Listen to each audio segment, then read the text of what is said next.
Greetings, members, one and all of the Salivation Nation. Inflation is good. Let's explore.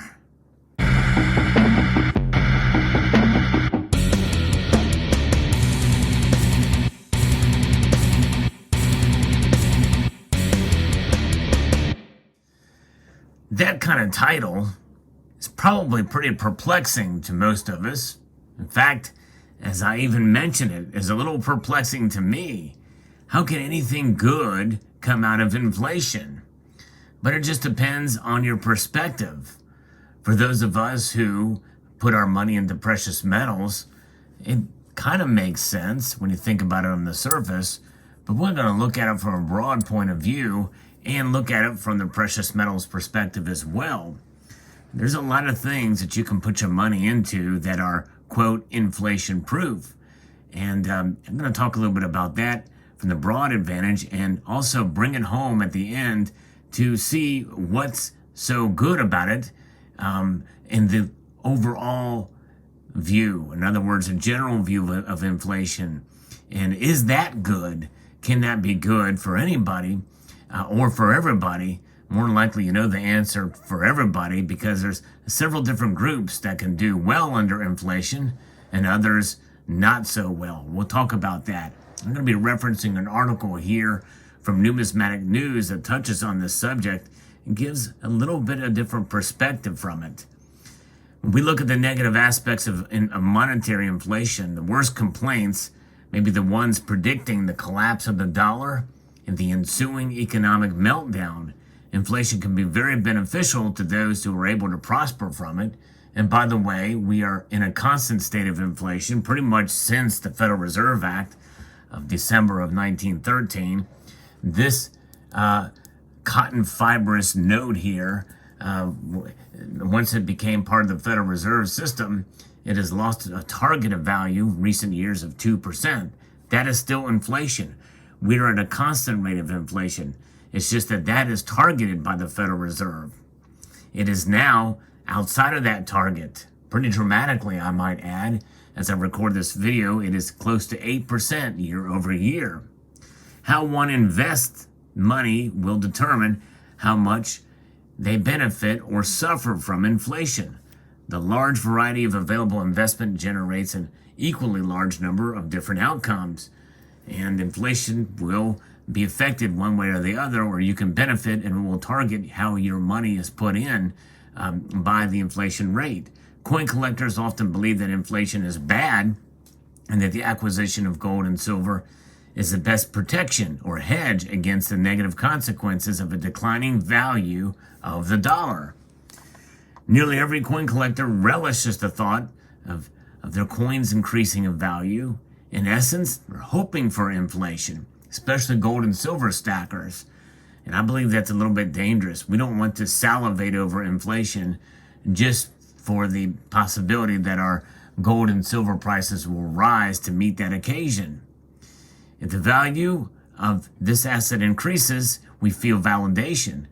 And that means that the dollar will be worth less than it is now. A given coin isn't going to be any more rare, so why should the value increase except because of inflation? The spot price kind of determines that, but also the premiums do as well. Premiums are what is derived usually in the collector market.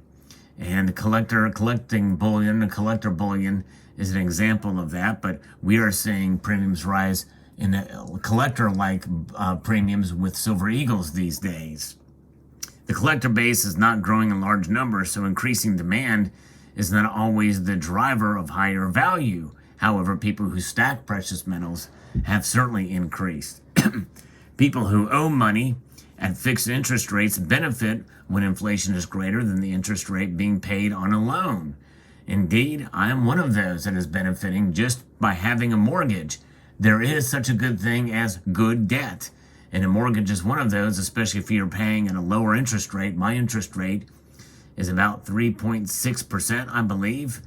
And so I'm not in a hurry to pay that loan off. It's a fixed amount. Any extra money I get, I do pay extra on my mortgage each month, but any extra money goes to precious metals.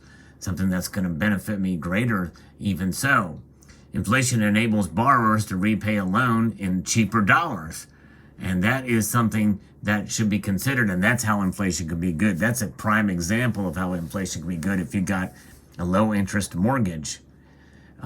Real estate investors like inflation because as property values increase, their equity ownership in the property grows. Stock investors like inflation if the company's assets increase in value and cause the stock prices to rise.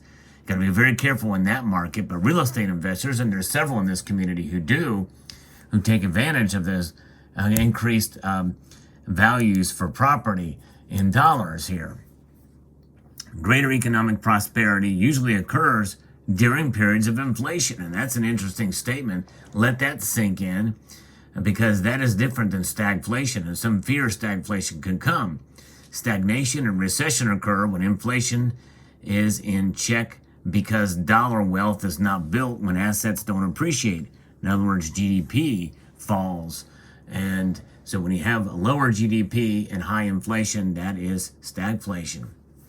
So when is inflation going to cause this big collapse and doomsday scenario?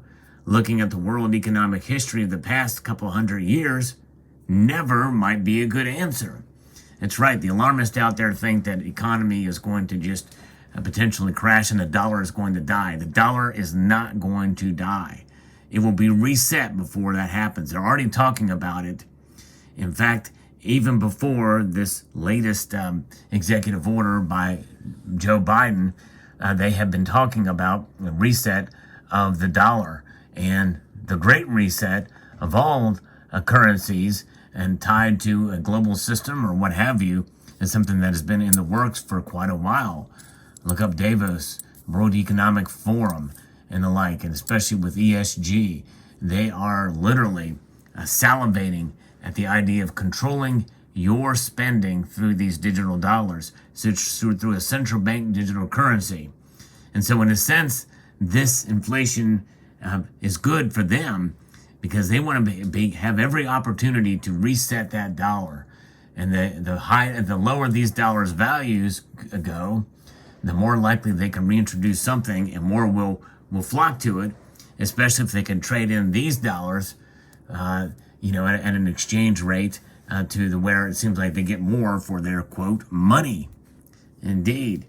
Now, you look at other nations. Mexico, for instance, has enjoyed and suffered from substantial inflation for decades. Every so often, the country revalues old currency into new currency, starts a fresh round of inflationary economic policy, save for their silver coins. I use that term coins in quotes here. That's me giving my little quote symbol, because these coins, and I use that term because essentially the government of Mexico has recognized that 1 ounce plata pura is essentially currency. It is the weight. It is peso, by the way, the denomination in Mexico, literally means weight. And so the weight of this silver being recognized for what it is, because their currencies changes so often that they just use that unit as a measure. So that's the ultimate form of money in Mexico. Silver is money in Mexico. And I believe you can get these from banks. In fact, I think I had a member of this community actually send me one of the 2020s during the pandemic. It was quite a trade that I did with him. It was quite a time. But Mexico certainly recognizes silver as money, even though these don't circulate as much as the pesos.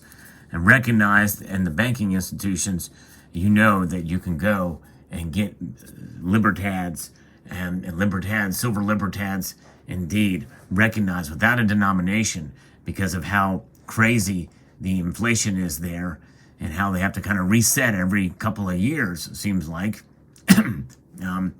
If the United States has a big enough inflation, the dollar could be reissued, and it will be reissued under the new Fed coin, is one term that's been bantered about, a new central bank digital currency.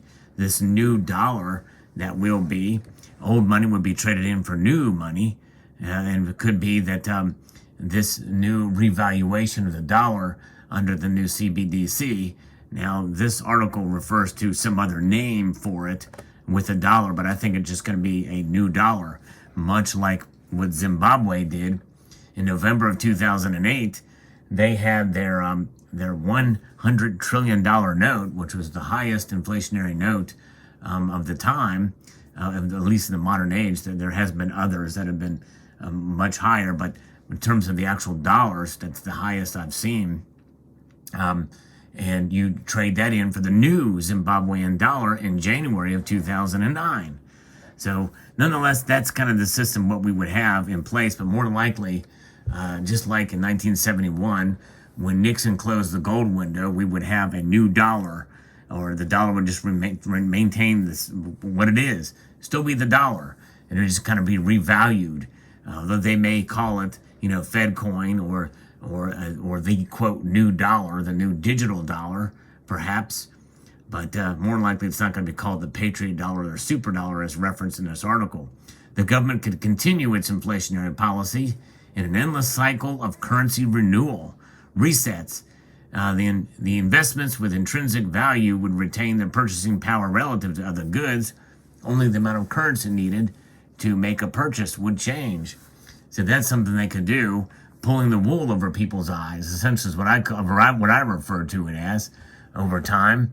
And that is something that could be considered. And you can see here on your screen various different versions of the dollar.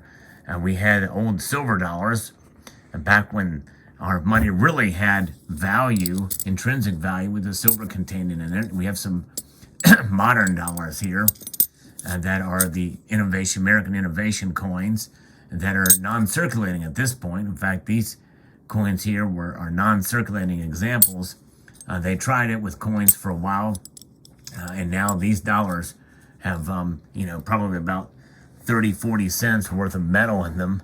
But nonetheless, then you have the bullion coins, the Silver Eagle, which is a non-circulating bullion coin. And then you have gold, and this is the highest denomination bullion coin that we have now, $50. They do make $100 denomination collector American Liberty coins. But nonetheless, what we are so familiar with is the paper dollar, even though it's not really made of paper at all. It's a secret formula for the cotton fibers contained in this, in these notes here. But nonetheless, Crane Paper Company keeps that a secret out of Massachusetts. Nonetheless, there's where we are at, and we're seeing what's happening. Those who know how to benefit from inflation will usually do better than those who always keep assets in cash. By the way, I'm a proponent of keeping some cash even in the state of inflation where we're at now. But nonetheless, I believe it's good to also diversify more so with precious metals, especially with inflation likely to not slow down anytime soon, at least for the next year, according to our Treasury Secretary at the moment. The other situation with inflation, why it's a good thing, is the national debt is sitting at $30 trillion right now. That's $30 trillion in today's dollars. Whereas $30 trillion right now in today's dollars may not be so bad compared to $29 trillion last year when inflation was trading at at where it was, 7.9%. So that is one good thing in some ways, because the dollars are worth less now than they were a year ago. $30 trillion now is not so bad as $29 trillion last year. So that's something to consider too. Inflation exists because wealthy investors profit from it. Inflation is used by government as an alternative form of taxation, as you know. Money is printed and spent by government without a corresponding increase in goods production. That's modern monetary theory that we are under right now. The groups fearing inflation are the most vulnerable to it: wage earners and those on fixed incomes. Their suffering greatly offsets the benefit of inflation. Cost of living increases are not used enough to reduce the harm inflation can cause. For instance, if your employer gives you a 5% increase, boy, that sounds like a good deal, right? How often do you get a 5% cost of living increase? Well, that's almost 3% less than the amount of inflation, which means you're getting a pay cut. And I'm one of those. I'm a wage earner, and others of us are wage earners too. We have somewhat fixed incomes. Well, yeah, every time you're paid, you're fixed income. Even though I essentially work 2 jobs now, it's somewhat of a fixed income. I'm only earning as much as I can work, put into it. And so therefore, but those who just have 1 job or on much less fixed income from one source, it's tough. It's very tough. But even those people can benefit from inflation by putting their money in the precious metals. Even if it's a silver quarter, even if it's one of these a month at a pretty low premium, you're doing good. If you can get a silver quarter or a silver dime a week, every little bit helps to protect yourself and down the road. And these can be had for, not too bad of a premium depending on where you go. And that is the key, folks. And that is how inflation can be good. But in the end, to sum it all up, really, inflation is bad overall. Because even if you aren't hurt by inflation at all and you're super wealthy, the general overall economy is made up of people who are wage earners and are small business owners or even large business owners who have to raise the cost of goods in order for them to maintain their profits or just to keep their head above water. Even if some of them are taking a hit and their profit margins are decreasing in these times. So inflation overall is bad, but there's ways that it can be good for some of the reasons that I mentioned, as well as talked about in this article. Let me know what your thoughts are in the comment section below. I'd like to extend a multitude of gratitude to you all for taking the time to watch and encourage you to please rate, share, comment, and subscribe.